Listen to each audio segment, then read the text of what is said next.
Всем привет! Вышло новое обновление, и оно дало мне мотивацию сделать это. Так как это видео буквально называется «Вкратце», то, то, то, то, то, то, то, то, то, то, то.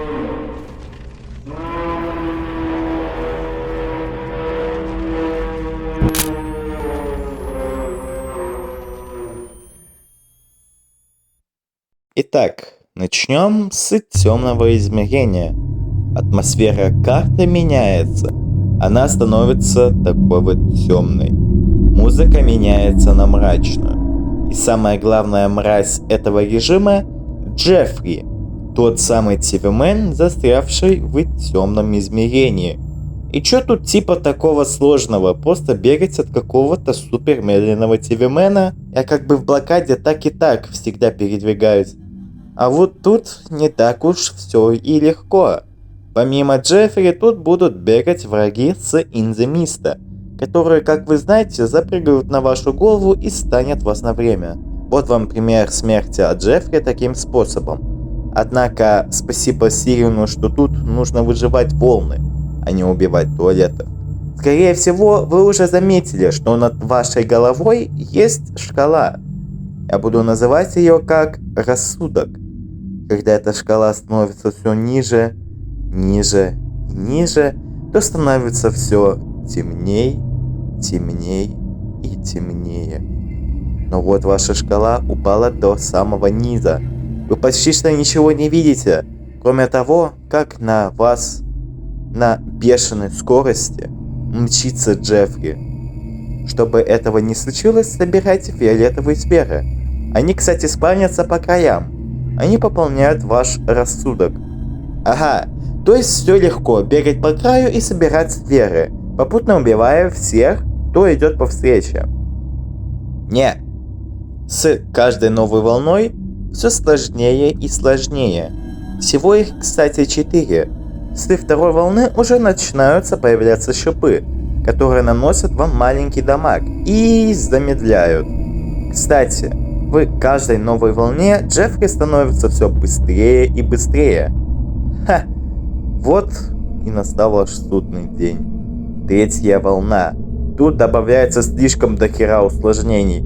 Джеффри ходит с вашей скоростью, даже слегка больше, а также добавляется глазик.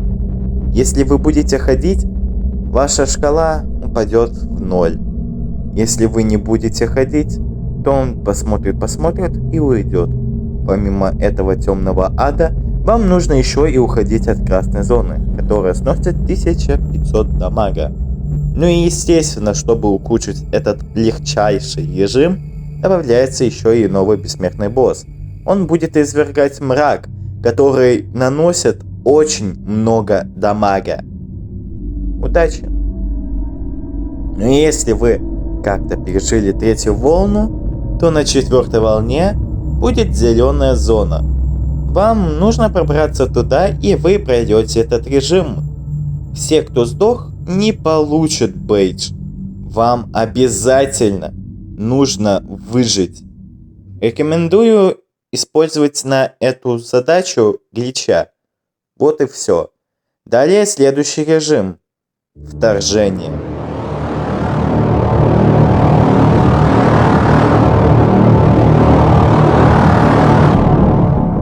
Итак, начнем с того, что это бесконечный режим. Продолжим с того, что тут враги, только Астра, и естественно через каждый новый магазин будут спавниться один босс Астра. Ну и еще с каждым магазином рандомная тима NPC.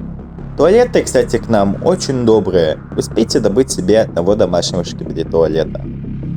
А в чем смысл этого режима? Ну, для фарма Астра образцов. А после отдать эти же образцы шеф-ученому камерамену. За несколько ресурсов дают 1 токен Астра. Кстати, вот список, за какие образцы сколько очков исследования дают. В общем, какого-то такого крутого смысла в Астровторжении не вижу. А значит, перейдем к персонажам.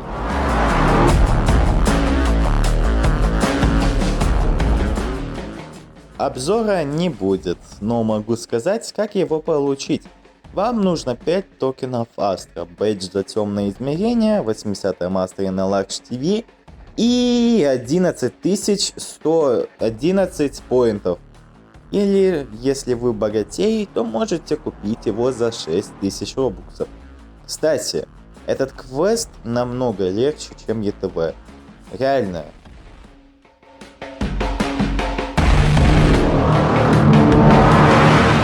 Очередной анимешник. Его обзора тоже не будет, только расскажу про квест. Он появляется в рандомном месте лобби с шансом 1 на 10 через каждый час в виде NPC. Если вы найдете его и поговорите с ним, то вам вылезет его квест. Там вам нужно 150 искрящих углей, которые вы можете получить за Hellwave, или же 90 волны в Эндлесе.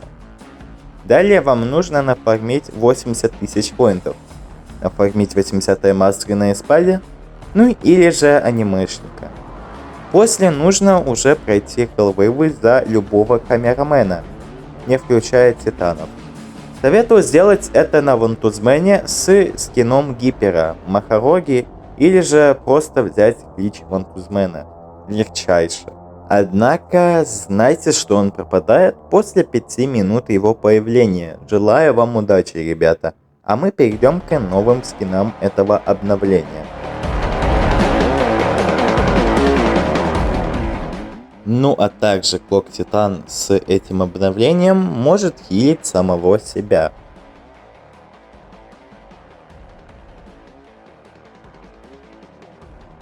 Помимо хила самого себя, он может вас еще и по-другому похилить. Луч. Ну, а также Клок Титан может хилить союзников. А теперь пройдемся по новым настройкам. Первое — это видимая Global KD, а также, кстати, у Large Clock'ов теперь тоже есть Global KD. Вторая настройка — скипка сцен боссов. Третья настройка — прыжок в слоумо, то есть вот так. И последняя, четвертая настройка, показывает индикатор дамага.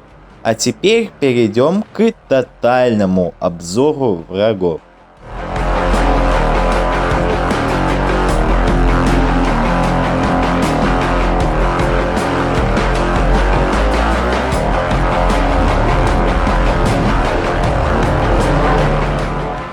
Итак, самый легкий и никчемный Астра.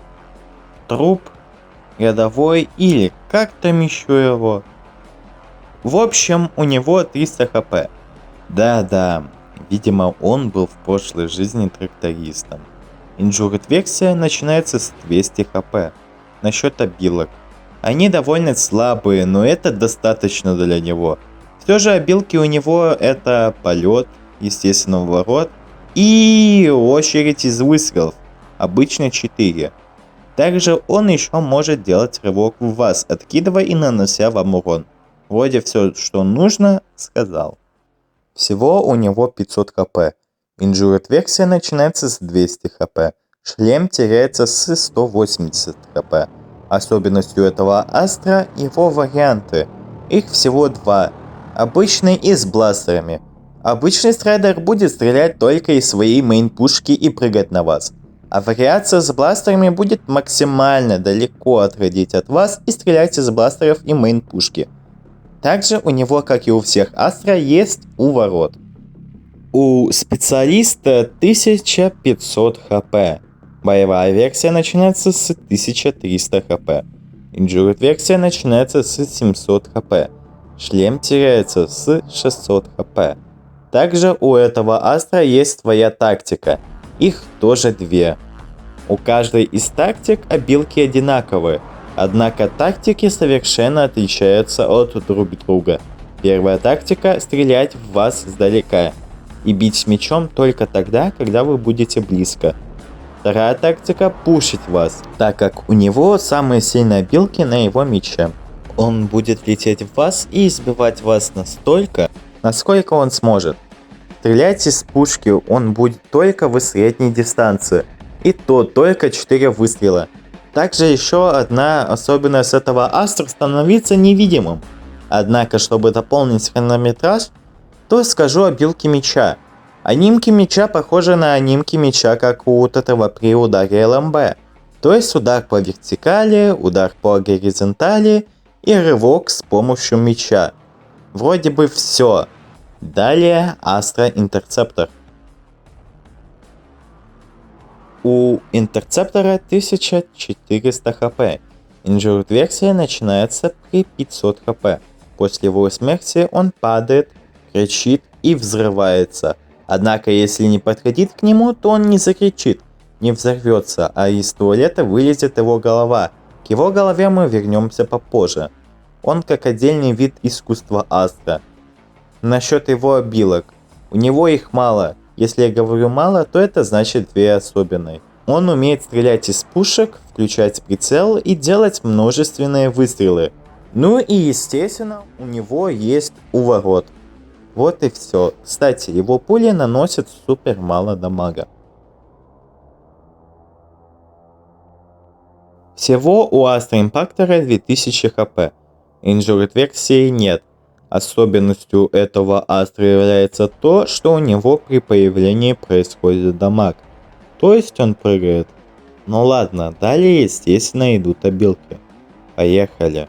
Как несложно догадаться, то прыжок он использует тоже как обилку, а не как только для появления. Далее также идет и выстрел из мейн-пушки. После попадания выстрелом идет ударная волна. Вроде бы все. Далее уже пойдет голова Астра Интерцептора. Как я говорил, после смерти Интерцептора, если не трогать его на земле, то вылезет его голова. Его голова аж может принять 800 урона в себя. У него одна обилка — прыжок. Ею он сносит среднее количество хп — 400. Однако в ближнем бою голова ничего не умеет. Прикольно, перейдем дальше. А дальше не будет. Мы с обзором обычных Астра закончили. Далее боссы Астра. Астра Облитератор. На данный момент это самый сильный босс Астра. У него мало обилок, но сам по себе он серьезный противник. Всего у него 36 тысяч хп. Injured фаза начинается с 20 тысяч хп. Кстати, у всех боссов Астра сейчас будут одеваться очки, поэтому естественно против него лучше не юзать радскрины. Итак, особенностью этого босса является Rage мод. Этот режим ярости может быть задействован в любое время.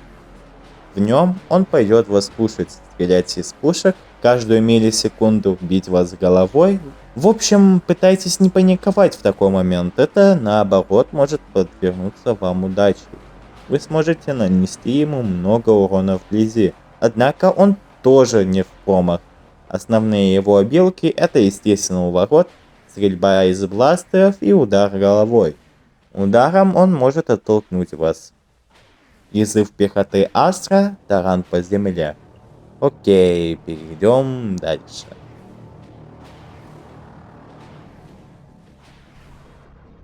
Астра Дистрактор. Этот бронь не такой уж и сильный, но может нанести вам нормальный урон. У него 28 тысяч хп. Injured фаза начинается с 20 тысяч хп. Особенностью этого босса является две фазы боя. Насчет них поговорим чуть позже. Как и у всех Астра, у Дистрактора есть свой уворот. У него есть 4 бластера, 2 лазера и таран. Именно один раз. Однако тут у него, как и в сериале, есть и быстрый режим. То есть в этой фазе он будет вас таранить. Всего 4 раза. Если вы поставите щит, то он сразу же перестанет. Перейдем к следующему Астра. Астра Импактор высшего ранга. Это тот же Астра Импактор, но уже побольше и с 20 тысяч хп. Инжуров начинается с 10 тысяч хп. У него обилки точно такие же, как и у Импактора. Но только у него уже есть очки и лазеры. Ну, вроде все. Что ж, На такой ноте мы и заканчиваем видео. Всем огромное благодарство за просмотр этого низкокачественного обзора. Естественно, некоторые детали я не затронул. Буду рад, если вы меня поправите в комментариях. А насчет оценки обновления, что ж, прикольно, красиво, качественно, но некоторые ждали большего. Син говорил, что не добавил в это обновление столько контента, которого он сделал. Просто добавил в этом обновлении ту часть, которую он и его команда сделали более всего качественной. Просто поймите, что Сирин сделал это для нашего блага. Скоро у него будут экзамены, он к ним будет подготавливаться. И естественно времени на разработку игры пока что не будет. А чтобы запитать наше комьюнити, он выпустил эту часть обновления. Но так и так, я это обновление считаю удачным. Хорошее обновление. Пожалуй, я поставлю его на 3-е место из самых лучших обновлений. Ладно, я что-то заговорился. Опять же, спасибо за просмотр. Всем пока, удачи.